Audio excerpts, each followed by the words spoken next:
Halor Kapatisi TV. Puli MBBS ha India ne Shabal ri kum ha Russia, Uzbekistan, Georgia, China, Philippines bat kiwe de kiri. Kidi kitop medical colleges bat ru ha kador babiang. Ka umdi basnyam bat penjasliang. Rupa Premium Meghalaya.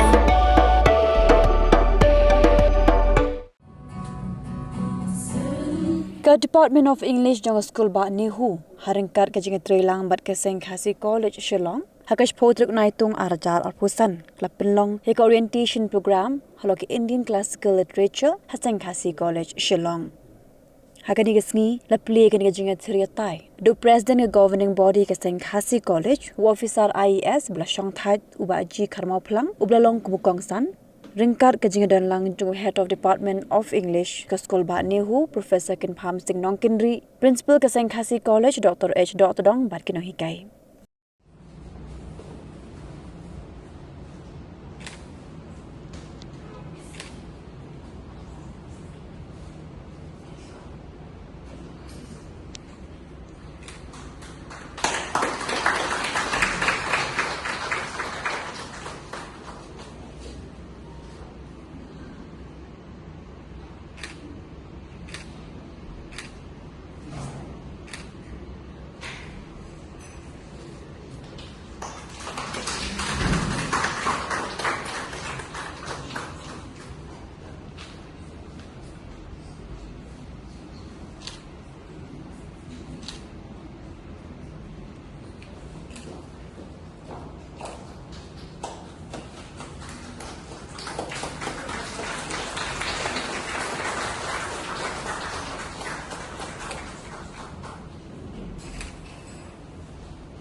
This fall doesn't do justice to the reputation of the college. It looked very different from what it is now. And I'm very happy that according to Don, because of my words, they transformed the hall to the way it is now.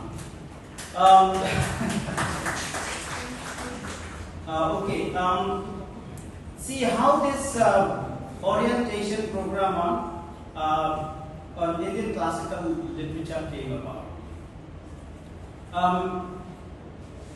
Members of the BOS, the Board of Studies in the English department, from the colleges, had raised this issue since last year, but nothing was done about it.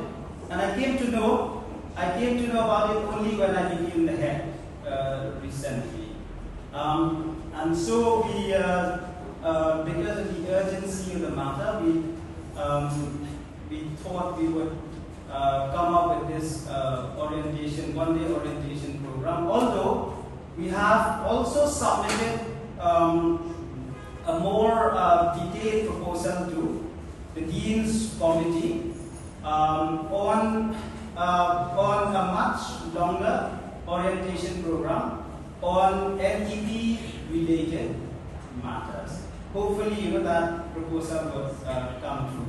But because of the urgency of the matter, some of our friends in the colleges asked us to organize this one-day orientation program. It's supposed to be organized by the Department of English and Saint Khasi College.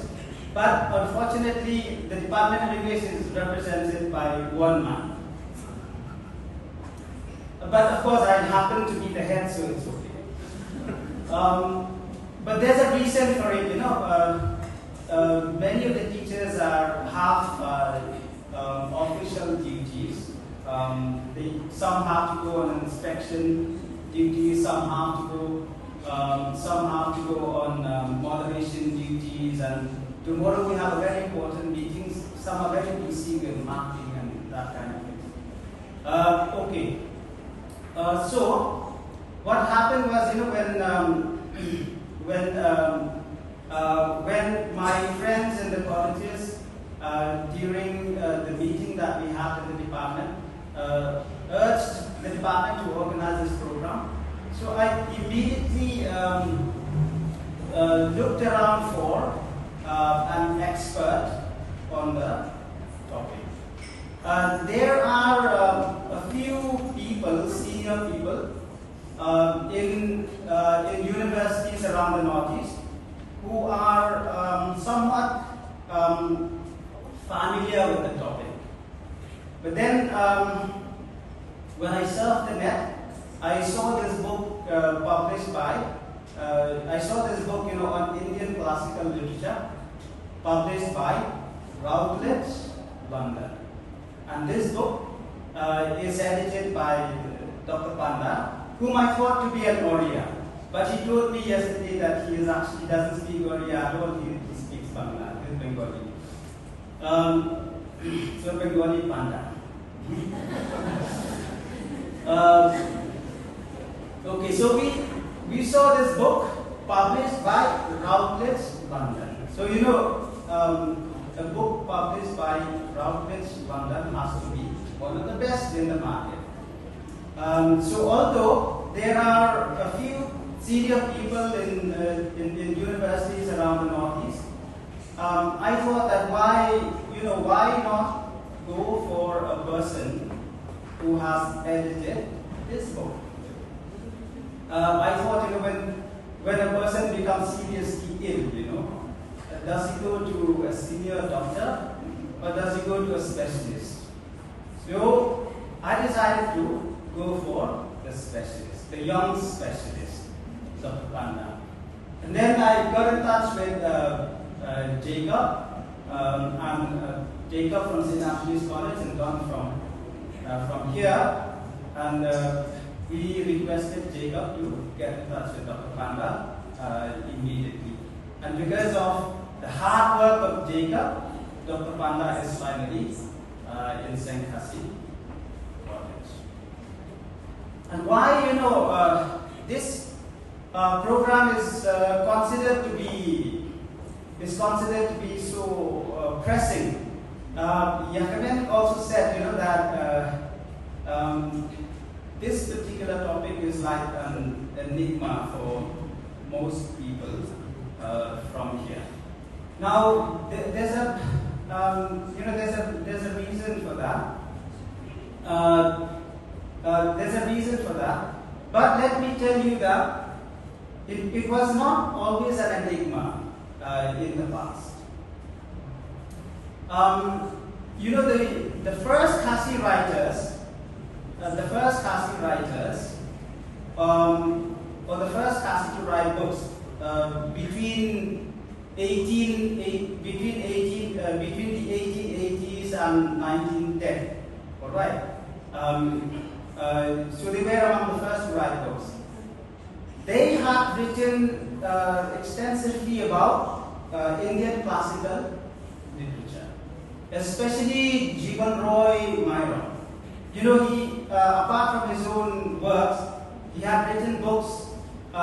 He had translated about 7 books from Indian classical literature. He wrote, for example, he translated, for example, the Hit Upadesha up to part 4. Then he published a book called Ka Ramayan for the Ramayana. Then he published a book called Chaitanya, or Lord Gauranga Chitra. Then he published a book called Buddha Charitra. And others after him had published books on Savitri and Ram Charitmanas. So, and people like us, people of my generation, especially who studied in Khasi medium schools in the rural colleges, in the rural schools, we were quite familiar with Indian classical literature. It was not an enigma to people like me. We grew up with stories from the Ramayana, from Mahabharata. We grew up with stories from the Panchatantra, from the Jataka tales. Why? Because these stories were there in Khasi literature, translated into Khasi. And then later, as we grew up, we used to go to plays, dramatic performances staged by none other than Khasi at Maukar. And they used to stage plays based on stories from Indian classical. In many places in the Khasi Hills, they used to stage plays based on stories from the Ramayana and the Mahabharata. In fact, in Rewar Bingi, they used to have their own version of the Ramayana. Unfortunately, it's because it was not written down. It was some kind of folk performance. Now it's lost. That's unfortunate. But you see, we this topic was not an enigma to us. But later, why did it become an enigma later? Because these early books were removed from the syllabus. They were replaced by other newer books. And then more and more schools shifted to the English medium and the more Western-centric mode of education. So so in the schools, in the colleges, at the university, this course was simply not there. So it seems like something. It seems like something intimidating to suddenly find Indian classical literature in the syllabus. But actually it should not be. I'm telling you, every one of us, regardless of whether we have to teach it or not, should read the great epics from India. Should read the Panchatantra, should read the Jataka, should read all these. Should read Savitri. Should read the Upadeshas, because they represent literary masterpieces. They are simply among the best in the world. So we should all make it a point to rediscover them. And personally, I really love reading retellings by Chitra Banerjee Devakaruni, retellings by Deptt Patnaik, retellings by Amish Tripathi, and Anand Neelakantan. In fact, right now I'm listening on Audible to many Ramayanas, many lessons by Anand Neelakantan. Very, very entertaining and very, very instructive. So that is the historical perspective of Indian classical literature in the state of Meghalaya. We were very familiar with it, then we lost touch with it, and now it is time for us to rediscover it. And this is the part in NEP that I like. I have many things to quarrel about with NEP, but this particular course is something that I feel should have been introduced much earlier. Some of us in the department could have talked to you about this particular course, but then we wanted an expert who had written papers on it and who had edited a book on it, especially a book published by Routledge. Why? Because we wanted him, and I told Dr. Panda yesterday, to acquaint you with the theoretical approaches and the critical aspects, the critical perspectives that are needed in order to service. Indian classical literature has not been a subject that I really encountered during my academic pursuits. However, I can understand that the subject encompasses a vast body of works across various languages and periods, with roots emerging from ancient oral traditions and religious texts. Key examples like the Vedas and the Upanishads. I think most of you have encountered. I still remember a few of these words when we had to study during our school days. So I'm happy to be here once again on this platform to listen to what our speakers, especially Dr. Kanhan, whoever he has enlightened us with his short speech, and later on we'll expect more from Dr. Ujwal. In our country, we have come across epics like the Ramayana and Mahabharata and works in Sanskrit, Pali and Tamil on this subject.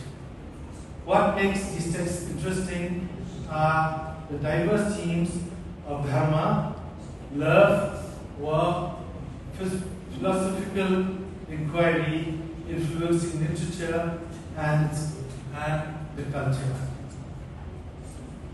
Exploring these elements of dharma, righteousness, which is in line with the teachings of our traditional religion, Khasi religion. Because here also we have this, the motto of Khasi religion is Kamai, or that means earn righteousness, which makes it very interesting for anyone who wants to listen the knowledge that will be shared through the day. Karma, love, war, and philosophical concepts like Brahma and Atman, universal and individual soul, continues to be strong and relevant to this day. This rich tapestry of literary form includes epic poetry, dramatic works, philosophical treatises, and devotional poetry. I'm happy to say that NEP 2020 has emphasized the promotion of Indian classical literature into the educational curriculum. The aims are to revive, promote, and enrich the various Indian languages, arts, and culture, making classical languages and literature widely available in schools and educational institutions. From the hills of the east, a new voice rises. Hello Meghalaya, our state's first ever OTT platform streaming stories, music and dreams. From folklore to films, beats to breakthroughs, this is where culture meets creativity. Discover award-winning talents, breakthrough creators, and untold stories that deserves to be seen. From soulful podcasts to live streams and dreamers. This is your stage, your spotlight. Hello Meghalaya. Your story starts here.